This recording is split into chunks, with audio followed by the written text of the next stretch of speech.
Hi everyone, welcome back to Telangana వంటిల్లు కషాయం.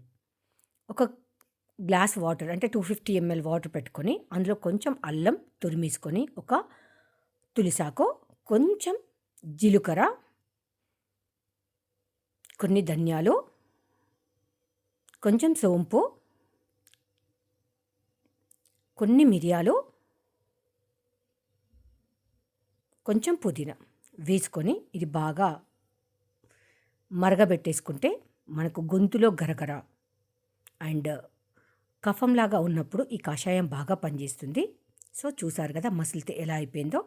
మంచి గ్రీన్ టీ ఫ్లేవరే ఉంటుంది, బాగా ఘాటుగా కూడా ఉండదు, ఎవరైనా తాగే విధంగా ఉంటుంది. మేము చిన్నప్పుడు మా అమ్మ మాకు ఇలా చేసిచ్చేది. చాలా సంవత్సరాల తర్వాత నేను ట్రై చేశాను ఇది నాకు వచ్చినట్టుగా. సో బాయిల్ అయిందాన్ని ఒక గ్లాస్లోకి మనం వడగట్టుకొని డైరెక్ట్గా తాగొచ్చు. అంటే నేనైతే డైరెక్ట్గా తాగాను. ఒకవేళ మీరు చిన్న పిల్లలకు ఇస్తుంటే వాళ్ళు ఇలా తాగను అని మారం చేస్తే కొంచెం హనీ కలిపి ఇవ్వండి. వాటర్ చేంజ్ అయినప్పుడు, వెదర్ చేంజ్ అయినప్పుడు, గొంతు గరగర ఉన్నప్పుడు ఇలాంటి కషాయాలతో మంచి క్లియర్గా ఉంటుంది. గోరువెచ్చగా తాగితే గొంతంతా క్లియర్గా ఉంటుంది అండ్ టేస్ట్ కూడా అదుర్సండి. ఒక కషాయం అనే ఫీలింగ్లో లేకుండా గ్రీన్ టీ అనేది అలాగా తాగేయచ్చండి. నేనైతే 1 గ్లాస్ తాగేసాను, టేస్ట్ కూడా అదిరిపోయింది.